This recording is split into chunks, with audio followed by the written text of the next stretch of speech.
Hello' guys, আজি আমাৰ পাচলি বাৰীখন দেখাওঁ আপোনালোকক। এয়া ভেন্দি গছ, ভেন্দি লাগিছে দুজোপা।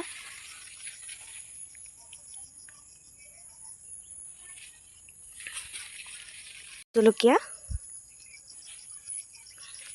কিছুমান কেঁচা হৈ আছে। এয়া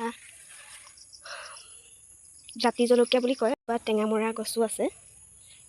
মাটি তিয়ঁহৰ গছ এয়া কলি হৈ আছে, ডাঙৰ হৈছে, কিন্তু আমাৰ অকণমান ডাঙৰ হ'লেই যিহেতু বান্দৰ আছে, গতিকে বান্দৰে নিয়াৰ আগত আমি ঘৰৰ মানুহে ছিঙি নিওঁ।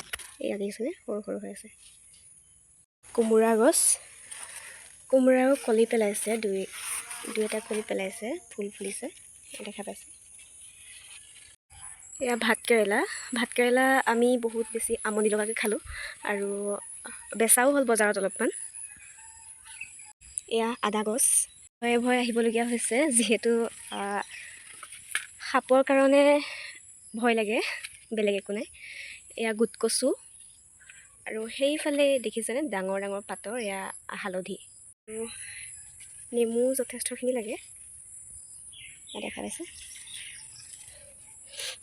আপোনালোকৰ কি কি পাচলি খেতি কৰিছে আপোনালোকে কমেণ্টত জনাবলৈ নাপাহৰিব।